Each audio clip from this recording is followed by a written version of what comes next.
Que é Garabandal? A Santíssima Virgem apareceu realmente na Espanha? Suas mensagens reveladas ao mundo são urgentes? Haverá alguma explicação científica para os incríveis acontecimentos ali ocorridos? A visita de um anjo. São Sebastião de Garabandal é uma pequena aldeia apenas constituída por umas 80 humildes habitações, escondidas por trás dos lindos montes cantabrianos a nordeste da Espanha.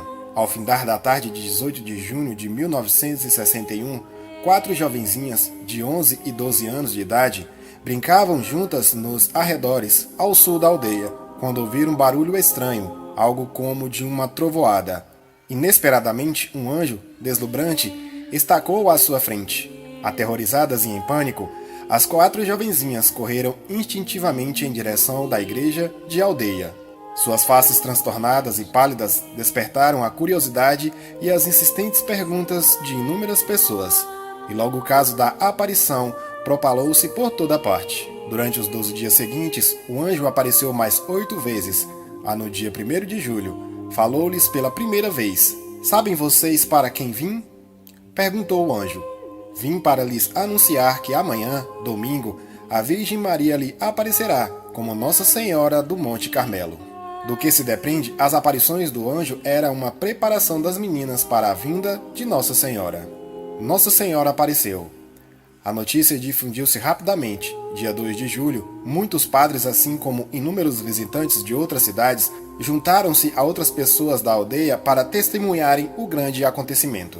Por volta das 6 horas da tarde, as 4 jovenzinhas encaminharam-se para o local, onde havia visto o anjo. Pouco antes de chegarem, a Santíssima Virgem apareceu, tendo lado a lado 2 anjos. As meninas reconheceram São Miguel Arcanjo, o que lhes havia aparecido, mas o outro era idêntico. Entre mentes pairava por sobre a Virgem Santíssima um gigantesco olho que, segundo a opinião das meninas, era o olho de Deus. Elas falaram abertamente e familiarmente com Nossa Senhora e rezaram o terço na sua presença. Durante os 4 anos seguintes, a Divina Senhora apareceu-lhes frequentemente, cerca de umas 2.000 vezes e até mais de uma vez num só dia. Transe estático. As jovens sabiam quando as visões iriam acontecer, por uma série de 3 chamadas, luminações, cada uma mais forte do que a outra. Após a terceira chamada, elas corriam para o lugar recluso, onde se deram as primeiras visões. Ali, prostrando-se de joelhos nas rochas ásperas pontiagudas, entravam em transe estático sobrenatural. Suas cabeças derreavam para trás, as pupilas dos olhos dilatavam-se, suas faces, perladas de suor, com impressionante expressão angélica. Mantinham-se assim nesta posição durante algumas horas, sem entretanto demonstrar-se sinais de esforço muscular e de fadiga. Assim fincavam insensíveis a picadas de alfinetes, queimaduras com fósforos e contatos físicos. Mesmo quando de noite, durante as visões, holofotes ofuscantes eram centrados sobre as faces das jovens, suas pupilas permaneciam imóveis, dilatadas. Durante tais transe, o peso das jovenzinhas ficava tão excessivo que 2 homens adultos tinham dificuldade em levantar uma das jovens de 12 anos. No entanto, elas se levantavam umas às outras com a maior facilidade para oferecer um beijo à Santíssima Virgem. Quedas estáticas. Conforme as aparições iam continuando, um novo fenômeno começou a ocorrer, a queda estática. Apenas em êxtase, quer de joelho ou em pé, as jovens caíam para trás, ficando estáticas no chão. Nunca se machucaram com isto, nem suas vestes jamais ficaram imodestas, emaranhadas ou inconvenientes. Mantinham-se assim em êxtase, em posição horizontal e sem usarem das mãos para se apanharem ou se recomporem, voltando depois à posição original, de joelhos ou de pé. Quando 2 ou mais das jovens, em êxtase, caíam juntas, os seus movimentos eram perfeitamente sincronizados. Uma testemunha, Canon Júlio Poro Cardenoso, disse que era idêntico ao lançar de um jato de luz dentro de um grande salão de conferência onde todas as luzes se apagassem simultaneamente. Quando as meninas jaziam ao chão, após uma queda estática, a posição dos seus corpos ressaltava algo como um sinal sobrenatural, e muitos espectadores os têm descrito como magníficas esculturas. Marchas estáticas. Outra característica excepcional das aparições, sobrevinda quase ao mesmo tempo da queda estática, é a marcha estática. De cabeças decaídas para trás, de uma maneira característica, e sem verem para onde iriam, as meninas marchavam de braços dados para diante e para trás, sem a menor dificuldade, por sobre terreno acidentado e perigoso, e algumas vezes com passos tão rápidos que os espectadores não conseguiam acompanhá-las. Uma testemunha, a senhora Assenion de Luiz, descreveu num relatório, com data de 18 de março de 1962, um desses voos. A partir da aldeia, subindo a rampa rochosa e até o pequeno bosque de pinheiros que pendia na direção da aldeia, a menina subia a rampa e descia novamente para trás numa velocidade incrível. Por vezes, as jovens faziam lembrar aviões planando no ar, quando aparentemente sobrevoaram o terreno, de braços estendidos, tocando apenas o chão com as pontas dos pés. Objetos beijados. Desde o primeiro dia das aparições, as meninas apresentavam à Virgem objetos religiosos para que ela os beijasse.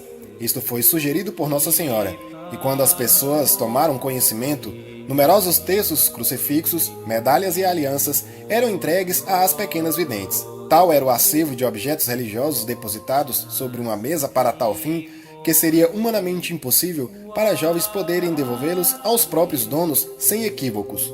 No entanto, quando em êxtase e guiadas por Nossa Senhora, as meninas devolviam sempre as medalhas, alianças e outros numerosos objetos às pessoas certas. Na última visita de Nossa Senhora a Garabandal, ela disse à vidente Conchita Gonzalez: "Pelo beijo que eu concedi nesses objetos, o meu filho realizará prodígios." Essa promessa tem sido um fato real e continua a realizar inúmeras curas físicas, bem como conversões espirituais por todo o mundo. Primeira mensagem significativa. Todos os aspectos fenomenais das aparições não tiveram o seu final aqui. Era um processo que Nossa Senhora usava para atrair nossa atenção e poder transmitir-nos um comunicado urgente. Em julho de 1961, Nossa Senhora deu uma mensagem às meninas e pediu-lhes que a tornassem pública no dia 18 de outubro de 1961. Sendo avisados com bastante antecedência, mais de 3.000 pessoas acorreram à aldeia, sob a inclemência de um dia encharcado de chuva, para ouvirem o seguinte: "Nós temos que fazer muitos sacrifícios e muita penitência, assim como visitar frequentemente o Santíssimo Sacramento, mas, antes de tudo, devemos levar uma vida santa, senão, um castigo cairá sobre nós. O cálice está a encher-se muito, e se nós não nos emendarmos, um grande castigo sobrevirá a todos nós." Foi desejo da Santíssima Virgem que esta mensagem se tornasse conhecida universalmente. Frei Luiz Andreu. Muitos padres vieram à aldeia de Garabandal para observarem as videntes e em êxtase. Um padre jesuíta, Padre Luiz Maria Andreu, na noite de 8 de agosto de 1961, quando observava as meninas em êxtase, foi-lhe concedido o privilégio de ver a Santíssima Virgem Maria e o grande milagre que havia de ver. Pessoas que estavam perto dela nessa noite ouviram-na repetir 4 vezes: "Milagre, milagre", e ficaram admirados com a expressão tão profundamente transformada de sua face banhada de lágrimas. Ele foi a única pessoa que, durante o êxtase, viu o milagre prometido e a única pessoa, além das 4 videntes, que viu a Santíssima Virgem. Na viagem de regresso de Garabandal para sua casa, já em horas avançadas daquela noite de 8 de agosto, ao lado de amigos, o padre Luiz Andreu exclamou: "Que belo presente a Virgem me deu! Que sorte a minha em ter uma mãe assim no céu! Nós não devemos temer o sobrenatural. Hoje é o dia mais feliz de toda a minha vida." Proferidas estas palavras, morreu de contentamento. Milagre. Após inúmeras insistências das videntes para que se realizasse um milagre para que todos pudessem ver e crer, o anjo finalmente consentiu e disse à vidente Conchita Gonzalez que no dia 18 de julho de 1962, a comunhão invisível que lhes tinha dado a ela e a outras videntes poderia nesse dia ser vista na língua dela, mas só ela deveria anunciar tal fato 15 dias antes. No dia pré-estabelecido, Conchita em sua casa entrou em êxtase, saiu, deu a volta numa esquina e caiu de joelhos numa rua adjacente. À medida que a multidão se acotovelava à sua volta, ela pôs a língua para fora, e nela apareceu imediatamente uma hóstia branca e muito brilhante. Uma testemunha, que estava a uns centímetros de distância, espalhou a sugestão de uma impostura. Não pareceu ter sido lá depositada, mas talvez se possa descrever que, pelo contrário, lá se materializou, mais rápido do que o olho humano possa ver. Todavia, um fotógrafo amador com uma máquina de cinema conseguiu filmar os últimos momentos do milagre. Segunda mensagem significativa. Próximo do fim das aparições, Nossa Senhora disse às videntes que estava descontente, pois sua primeira mensagem fora despercebida. Por isso anunciou que ia dar uma segunda mensagem, que seria a última, pela intercessão de São Miguel, no dia 18 de junho de 1965. Com o aproximar do dia marcado, milhares de visitantes da Espanha e de muitas terras estrangeiras superpopulando a pequena aldeia montanhosa para testemunharem a aparição e ouvirem a seguinte mensagem da Santíssima Virgem. Em virtude da minha mensagem de 18 de outubro não ter sido obedecida nem realizada e conhecida pelo mundo, advirto-vos, pois, que esta é a última. De início, o cálice estava a encher, agora está a transbordar. Muitos cardeais, muitos bispos e muitos padres estão no caminho da perdição. Com eles estão conduzindo muitas almas. Cada vez menos importância é dada à Eucaristia. Vós deveis a afastar a ira de Deus para longe de vós, com vosso esforço. Se lhe perdides perdão com coração sincero, ele vos perdoará. E eu, vossa mãe, e pela intercessão de São Miguel, peço que vos emendais. Estais a receber o último aviso. Amo-vos e não quero a vossa condenação. Rezem com sinceridade, e nós ouviremos as vossas preces. Deveis fazer mais sacrifícios. Lembrai-vos da paixão de Jesus Cristo. O aviso, o milagre e o castigo. 3 grandes acontecimentos futuros foram preditos pela Santíssima Virgem de Garabandal. O primeiro é um aviso mundial, que deve ser visto e sentido por todas as pessoas da face da terra. Ninguém escapará, ninguém terá a mínima dúvida de que virá de Deus. Este aviso serve para purificar a humanidade, preparando-a para o grande milagre, que pouco depois vai acontecer num pequeno bosque de 9 pinheiros da aldeia de Garabandal. Conchita sabe a data do milagre e a anunciará 8 dias antes. Todos os habitantes de aldeia o hão de ver. Os doentes ficarão curados, os pecadores converter-se-ão e os incrédulos acreditarão. Como resultado do milagre, a Rússia converter-se-á. Um sinal sobrenatural permanecerá nos pinheiros depois do milagre, até o fim do mundo. Se depois do aviso do milagre o mundo não mudar, então o castigo virá. As testemunhas e opiniões científicas. Pessoas de todas as ramadas sociais testemunharam os acontecimentos de Garabandal. Padres, cônegos, auto-eclesiásticos e teólogos, a família real espanhola, doutores, advogados e os pobres humildes e camponeses, todos estavam juntos com as inúmeras pessoas que se sentiam privilegiadas por ver as meninas em êxtase. A maioria estava profundamente emocionada com a autenticidade das aparições. Um especialista de crianças certificou que as pequenas eram completamente normais e que o êxtase não caía sob fenômeno algum psicológico conhecido. O doutor Ricardo Puncernal, dirigente dos neuropsiquiatras espanhóis, disse: do ponto de vista rigorosamente científico, não se pode negar a possibilidade de uma coisa sobrenatural em todos esses fenômenos. O Dr. Garcia Ruiz e o Dr. Ortiz Gonzalez depuseram: mantemo-nos calados, seria uma autêntica covardia científica. Nós não encontramos nenhuma explicação convincente para tal fenômeno. O apóstolo cego. Aos 16 anos de idade, Joseph Lomagino de Lindenhurst, Nova York, ficou cego num acidente repentino que também lhe agravou o nervo do olfato. Caminhou pela vida fora cego e sem o sentido do cheiro, até 1964, quando visitou o padre capuchino Frei Pio de Pietrelcina, em San Giovanni Rotondo, na Itália. Pela intercessão do famoso estigmatizado, Joey readquiriu o sentido do olfato. Enquanto lá estava, Joseph perguntou ao padre Frei Pio se a Virgem iria aparecer em Garabandal e se lá deveria ir. O padre respondeu afirmativamente e Joey foi. Em pouco tempo, tornou-se amigo da vidente Conchita Gonzalez e, convencido da urgência da mensagem, decidiu a propagá-la a quantas pessoas pudessem. Crescia-lhe mais e mais o entusiasmo.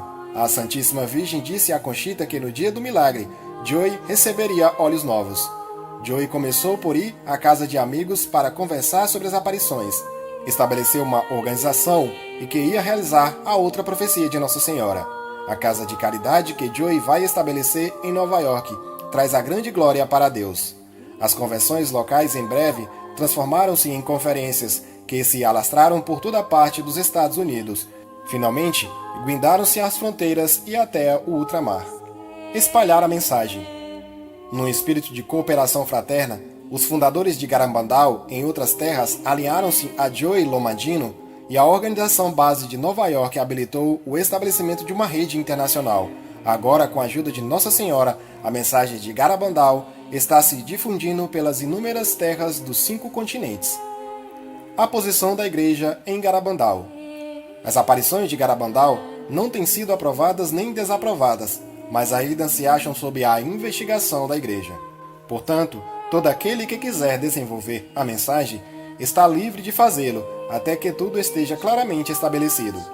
A realização desses acontecimentos está ainda para chegar, e à espera de uma decisão final de Roma, nós permaneceremos dóceis e obedientes às determinações da Santa Igreja Mãe. Vássula, 2 de dezembro de 1987. Disse Jesus: a mensagem de Garabandal é autêntica e deve ser difundida e honrada. Santifiquem Garabandal. Não podem ver e compreender que os erros estão sendo repetidos? Estão a repetir os vossos erros de Fátima? Ó criação, quando acreditareis em mim? O bispo de Leiria e Fátima, Dom João Pereira Venâncio, confirma ele próprio a mensagem de Garabandal. Bispo de Leiria de Fátima, Dom João Pereira Venâncio. A mensagem dada por Nossa Senhora em Garabandal é a mesma que ela deu em Fátima, mas atualizada e apropriada aos nossos tempos. O Padre Pio garantiu em vida a autenticidade das aparições de Garabandal, tendo se encontrado com Conchita em San Giovanni Rotondo em 1966, mas já em 1962, Nossa Senhora tinha prometido de que ele veria por antecipação o milagre de Garabandal. O próprio Papa Paulo VI, depois de ter recebido a Conchita, confirmou a autenticidade e a importância das aparições de Garabandal. Papa Paulo VI. Garabandal é a obra mais maravilhosa da humanidade depois do nascimento de Jesus. É a segunda vida da Santíssima Virgem nesta terra. É importantíssimo dar a conhecer ao mundo estas mensagens. Louvado seja nosso Senhor Jesus Cristo, para sempre seja louvado e sua Mãe Maria Santíssima.